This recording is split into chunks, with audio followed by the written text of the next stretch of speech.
La Diag, c'est vraiment un tout. C'est vraiment un tout. L'approche, on ne l'approche pas comme une autre course. Le départ, c'est juste énorme. L'attente dans le sens de départ, là c'est pareil, ça monte, ça monte, ça monte. Ça monte, c'est énormissime. Les gens, on entend la musique, ça chante, le feu d'artifice. Le speaker, lui, il est juste énorme. Alors nous, on est parti en vague. Alors il y a 5 km vraiment dans Saint-Pierre. Oui, c'est le Tour de France. Des spectateurs, heureusement qu'il y a des spectateurs barrières. nous appellent parce qu'on a le prénom sur le dossard. Nous appellent, ils veulent à tout prix qu'on leur tape dans les mains en passant. Ils nous encouragent, ils donnent des chansons bien spécifiques. Oui. Je ne sais plus exactement les paroles, mais c'est du style la redoute, il n'y a pas de doute. C'est un peu dans ce style-là. Donc les gens sont adorables. Déjà à la Réunion, les gens sont vraiment très très très gentils, très adorables, super accueillants. Mais ce départ-là, il est juste énormissime. Quand on sort de Saint-Pierre, on se dit, quand on ne connaît pas, c'est la première, on se dit on est sorti de la foule, ça y est. On essaye de se reconcentrer parce que les émotions sont parties dans tous les sens. Moi j'avais même les larmes aux yeux, c'était impressionnant. Et puis non, jusqu'à Vido, c'est impressionnant. Après tout le parcours, il y a de l'animation. Mais voilà, tout le parcours, la beauté du parcours, la difficulté du parcours. Parce que la difficulté du parcours, on ressent de suite, dès qu'on attaque les premières côtes, qu'on est ailleurs, que c'est pas commun, que c'est pas habituel, que c'est voilà, la montée au Piton des Neiges, c'est juste, pour moi, c'est le souvenir que j'ai, parce que peut-être c'est au début, mais elle est infinissable.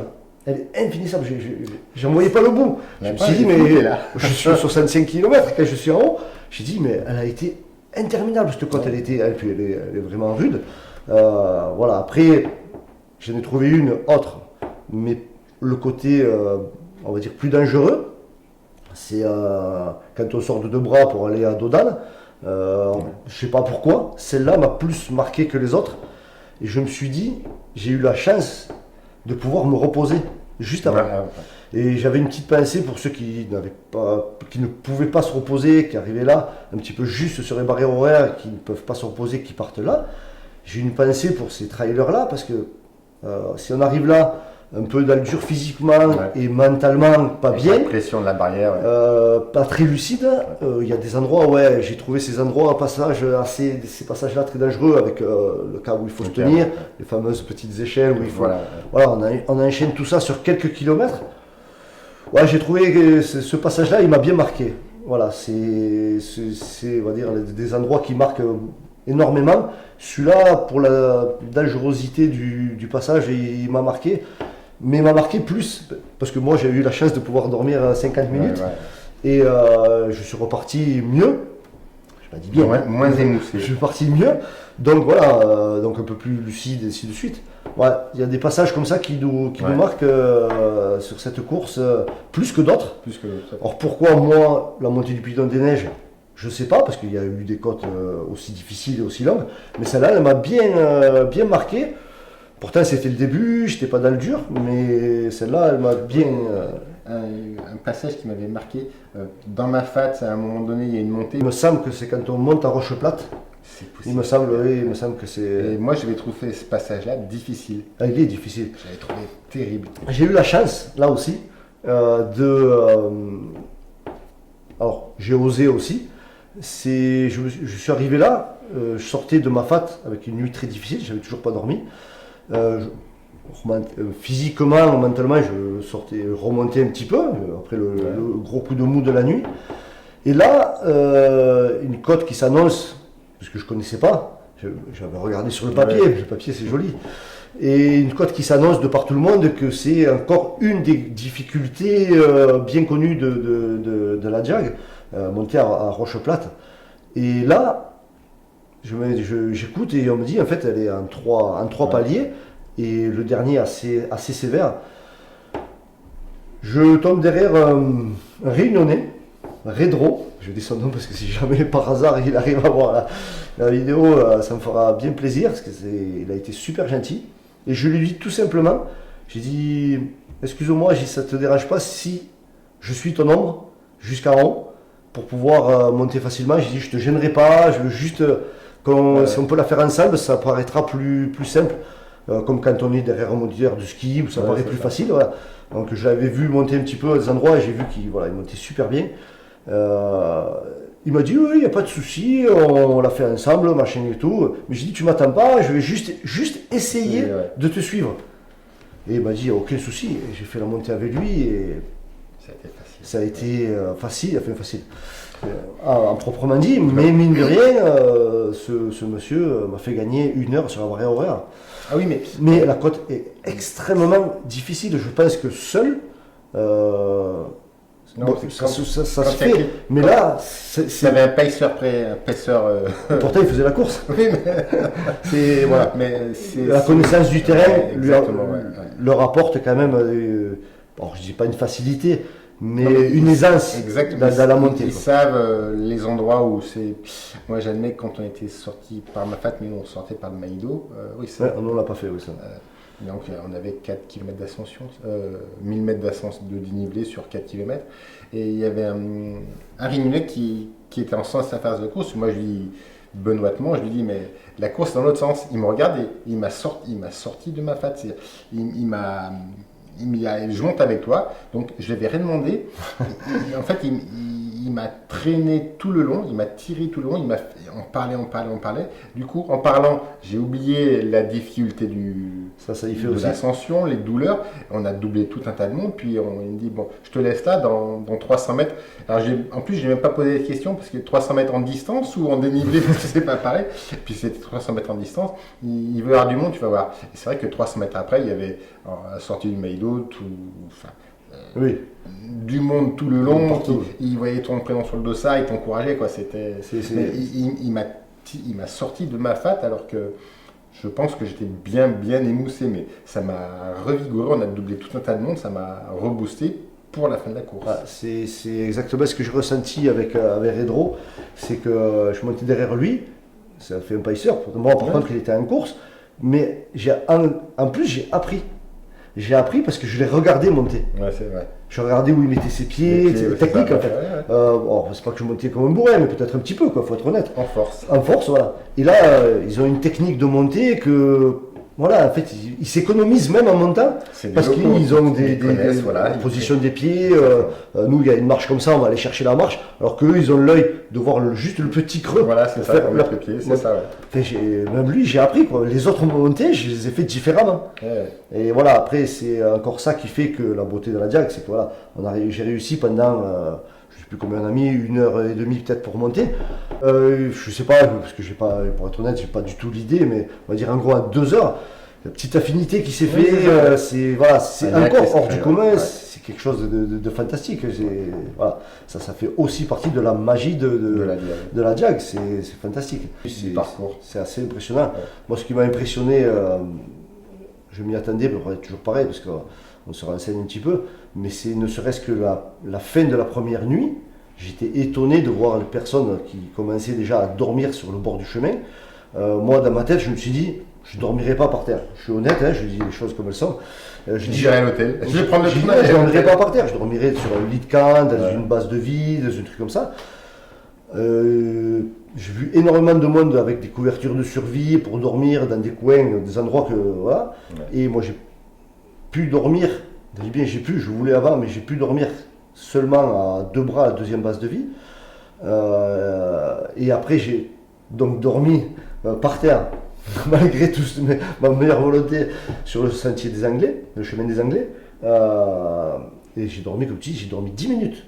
Je me suis endormi très vite, je me suis réveillé et on se remet dans le bain, on est retapé quoi, mais en 10 minutes avec déjà une cinquantaine d'heures de course et on repart. Mais alors je dirais pas frais parce que ce serait exagéré, mais bien requinqué et voilà, en 10 minutes, alors que 10 minutes avant, on tombait de fatigue. Ouais, c'est ça. C'est assez impressionnant d'arriver à se remettre dedans. Puis il y a on croise 2-3 trailers un petit mot toujours bien. Mais c'est vrai que le long du parcours, au bout de un jour et demi, le nombre de de trailers qui dorment sur le bord de la route. Moi, j'ai souvenir, je ne sais plus, on est sorti à un moment, il y a un peu de goudron, il y avait un abribus, il y avait trois fauteuils, enfin un banc dans l'abribus. J'ai dormi dans l'abribus sur les bancs, quoi. D'accord, oui, c'est... Un quart d'heure, histoire de... Je me dis, je vais bien, mais je sentais la fatigue qui arrivait, donc je me dis, repose-toi un moment. J'avais mis le réveil un quart d'heure après, et cette petite parenthèse où on s'endort immédiatement, et si le réveil ne nous réveille pas, on dormirait, je crois, très longtemps. Mais même se réveiller, se remettre dans le rythme, c'est difficile les premiers instants, mais je trouve qu'on retourne très rapidement dans l'ambiance, les conditions, l'exigence du parcours. C'est assez impressionnant. Par-dessus les souvenirs, la beauté des paysages, parce que on a quand même la chance de faire une activité proche de nature. Je pense qu'on passe, surtout dans la Lagune des Fous, dans des sentiers, dans des endroits où peu passe. Est-ce que tu as des souvenirs de ces paysages, de la quiétude, des senteurs Alors oui, alors déjà, je fais aussi ce sport surtout pour ça. Moi, c'est là où vraiment je me sens bien. J'arrive à me libérer complet, c'est dans la nature. Et là, je pense qu'on est dans le summum du décor, c'est quelque chose qui est juste extraordinaire. Oui, j'ai des souvenirs assez marquants. La montée au Piton des Neiges, Mafat, la traversée de Mafat est juste extraordinaire. Ça aussi, on m'en avait parlé. On m'avait dit, attention, voilà, Mafat, il y a pas beaucoup de choses. Après, c'est fantastique. Mais ça, c'est pareil, c'est au-delà de ce que j'arrivais à m'imaginer. Ouais, il y a des endroits, c'est juste énormissime. On se sent tout petit. On est obligé, en passant dans Mafat, d'être humble. Ouais. Quand on passe dedans, c'est obligé.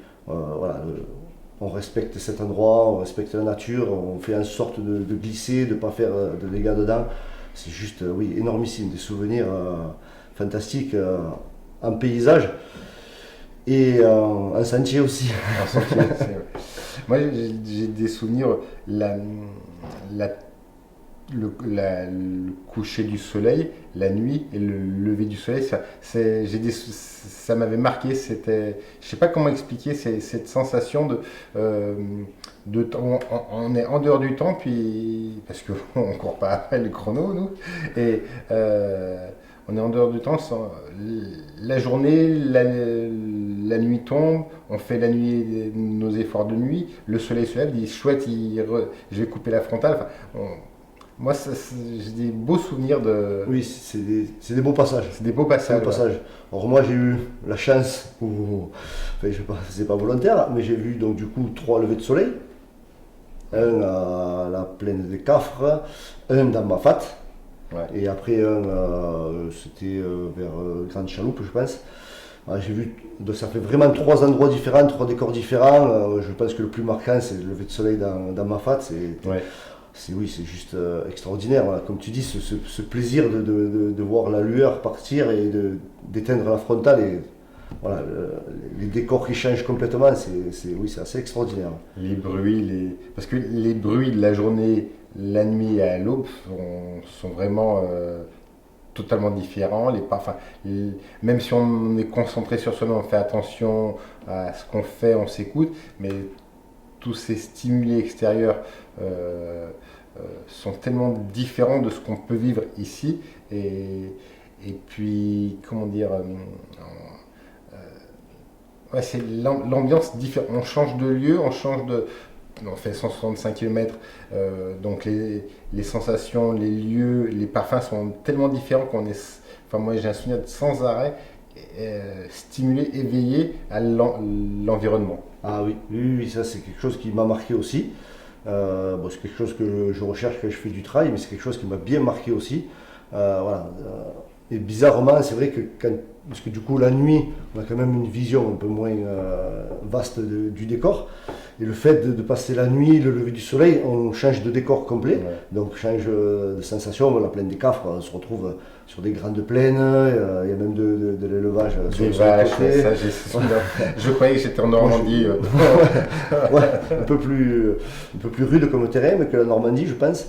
Mais oui, moi j'ai eu la plaine des Cafres avec de la brume. Donc ça fait encore quelque chose de différent. Moi j'ai souvenir, c'était le lever du jour, il y avait un peu de brume, je voyais les vaches et les grandes prairies vertes, je me dis, enfin, ce côté brume, humidité, petit matin et vaches, je me dis, je suis en Normandie, je me croyais, enfin, je connais pas beaucoup la Normandie, c'est l'image que j'avais de la Normandie et je l'ai retrouvée dans la Digue des Fous. Quoi. Oui, on pense à ce moment-là, moi aussi, pareil, se lever de soleil avec cette brume, j'ai même un petit crachin. Je pensais pas être à la Réunion. Exactement.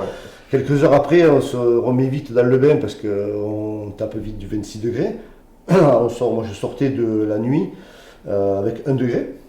Donc, et en quelques heures, on passe vite fait à 25-26 degrés. Donc, c'est vrai qu'on change complètement de paysage, d'atmosphère, de senteur, comme tu dis. Voilà, tout est différent, l'ambiance est différente, parce que quand on sort, qu'il fait froid la nuit, l'ambiance est différente, même avec les autres trailers. Quand on arrive avec 26 degrés, c'est plus du tout pareil. Donc, mais c'est vrai que c'est assez marquant ça aussi, le fait de changer vraiment de paysage, parce qu'on se dit on va être toujours un petit peu dans le même, et puis pas du tout, c'est vraiment marquant. Le chemin des Anglais sur la fin, il change aussi de paysage, si tu vois ce que je veux dire. Avec ces cailloux, il est terrible. Il n'est pas si terrible que ça dans le dénivelé en lui-même. C'est la technicité du l'arrivée. Moi j'ai fait la descente, on va dire en gestion. Puis bon, les gens ne me suivaient plus trop. Et quand on arrive, je ne sais pas si tu te rappelles, on arrive sous un pont en fait. Oui, c'est quand on sort de cette descente, on arrive sous le pont. Et arrivé là, donc il y avait mes enfants, Dylan, Bruce et Chloé. Ma femme n'a pas voulu venir là, elle m'attendait elle à l'arrivée. Et là, arriver là, les voir, et première question, ça a été c'est comment maintenant? Et il m'a dit non, mais là, c'est bon, ça roule, c'est plat, c'est tranquille. Et voilà, et j'aurais dit c'est loin encore, parce que je commençais à être au bout, et j'ai couru avec eux, bon là, couru. Je pense avoir couru un petit peu, on a marché juste pour sortir sous le pont, puis on a continué jusque-là avec eux, ça c'était assez fantastique. Moi, j'ai passé la ligne d'arrivée, je pense qu'il y avait une personne très loin devant moi, je passais un petit peu seul, quoi. Là, c'est pareil, l'ambiance quand on arrive là, on tourne, et l'arche, c'est juste énormissime. On dit c'est là. Voilà. C'est passer la ligne d'arrivée, j'ai eu toute l'émotion qui est sortie, mais le passage après l'arche, parce qu'on a l'émotion, le passage après l'arche, ma première réaction c'est chercher ma femme. Ça c'était le soutien. On voit l'émotion. Ouais. Et